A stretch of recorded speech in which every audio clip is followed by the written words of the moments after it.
So in this video we're going to look at why companies as opposed to governments issue bonds, but one or two of the factors that influence the price of a bond in terms of key risks for investors, and also the role of the ratings agencies in trying to assess risk and point investors to higher and lower risk bonds. Okay, so take a company. Why would it issue a bond in the first place? Well, if you're a company such as, say, Tesco, you have various choices about how you finance your operations.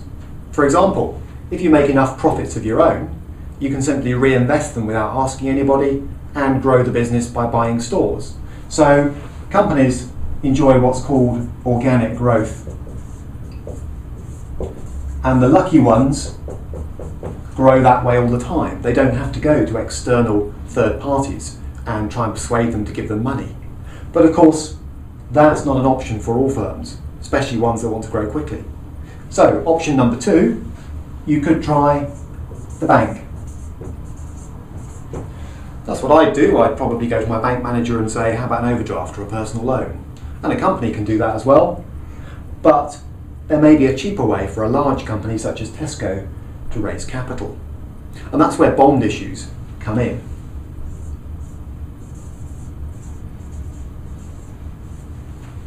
In essence, what Tesco is saying is, well, actually, we're looking at a serious sum of money, maybe 100 million.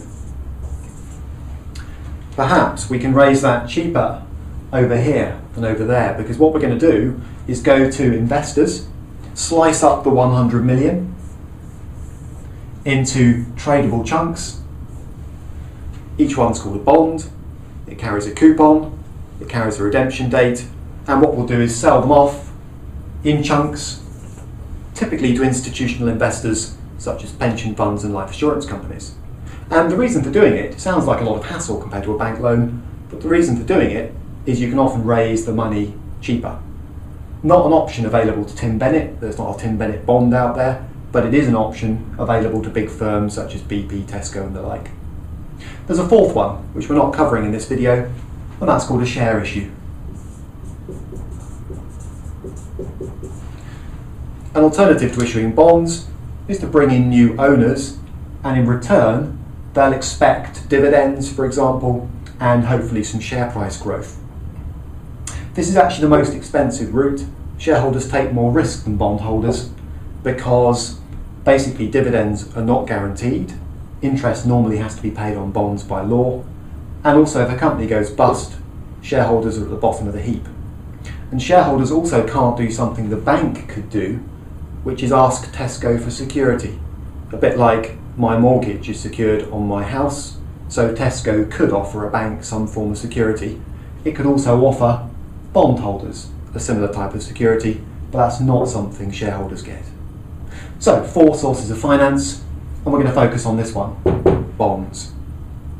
Now, the question is, if I'm buying bonds, I'm buying Tesco bonds, what are the risks?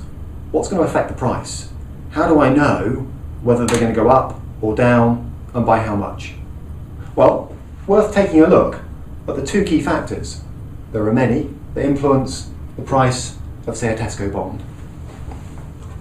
So let's put one up on the board and have a quick think about what those factors might be. For example, imagine I'm looking at a Tesco.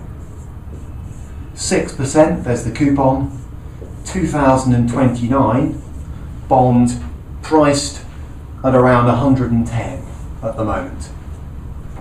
That's the market price per £100 nominal value.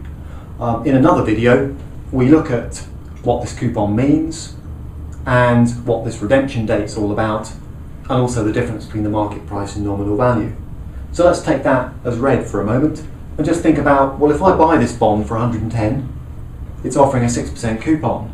What do I need to worry about as an investor? What is going to make this bond fluctuate in value? What's going to make it more volatile, less volatile? And there are two factors. There are actually many, including the kind of mood that bond traders are in when they wake up on Monday morning. Believe it or not, it is a market after all. But there are two key ones. One, interest rates.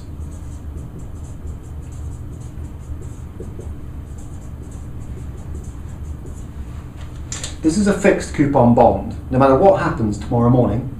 In other words, no matter what rate of interest my building society offers or I can get from the Bank of England, Tesco is offering 6% flat until 2029. That's £6 per £100 nominal. That ain't changing, or it's highly unlikely. So as an investor, do I buy this for 110? Could I put my money to work elsewhere? And what I need to think about is what could I earn elsewhere? And here's the point. If a building society suddenly says, you know what, Tim? If you've got £110 spare right now, we'll give you 10%. Why would I buy that? It's riskier for a start, and it's not offering 10%. I wouldn't. So that is too much money. That's not going to change, so that's got to. Okay? So as interest rates rise elsewhere, and they're driven by the Bank of England central bank rate in the UK, fixed income bond prices tend to fall, as people think, do you know what, that's not such a good deal, and dump them. Equally, if other interest rates start falling, driven by the Bank of England base rate, which pulls down current account and deposit account rates with it, doesn't pull down this, that's fixed, but it will affect the price. People will suddenly think, do you know what, 6%, it's quite attractive, I'll have some of that, and they'll start piling in and driving the price up. That's assuming you think Tesco's a good bet, and we'll look at the organisations that test that in a moment. Okay, another factor, the second key one, time to maturity or redemption. This is a 2029 bond. It's quite a long way away in 2010 from being bought back by Tesco. So to be honest, the fact we know that bonds are worth their nominal value on redemption, £100, isn't that important at the moment. That's years away. So of these two factors, for a long dated bond like this, most investors will watch interest rates like a hawk. However, that changes. For example, if that was tomorrow, in other words, fast forward, we're in 2029 with the night before Tesco's going to buy this bond back, and the coupon's still 6%, because it always will be, and the bond is trading at £110. Unless you're mad, you would not touch it with a barge pole. And you wouldn't touch it with a barge pole, even if that somehow doubled. And the reason is, you buy it for £110 and it's redeemable tomorrow, you're getting £100 back. So you've thrown away 10 quid. And that's mad. So chances are, if that was true, the price of the bond, logically, would be very close to £100, because that's what everyone knows it's worth tomorrow morning. Okay, so all we're saying here is that interest rates have a heavy bearing on the price of the bond, such as this one, but as you get closer to the maturity date, people do start to worry and price in the fact that you know the redemption value. That's worth bearing in mind. Okay, one other aspect of bonds, Tesco. I mean, there's one other problem here. It's all very well looking at all of this and thinking, will this bond go up or down if interest rates change, and by how much? And there are one or two ways of measuring that in practice. But there's another risk. Forget whether it goes up or down. What if Tesco doesn't exist in 2029, or indeed next year? What about default risk? Because if Tesco, unlikely you might say, goes bust, you'll get nothing back, because potentially there'll be no one to pay you back. So as a bondholder, it's crucial to think about default risk. And some people say, well, that's quite difficult. I mean, I can maybe have a go at Tesco because I've heard of the brand name, but I mean, I wouldn't know how to go about starting default risk calculations on something else. Fortunately, you don't need to.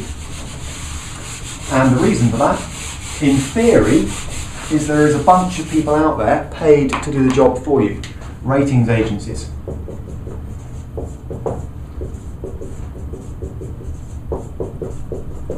The organisations that you'll see in the press and all over the place at the moment are Standard & Poor's.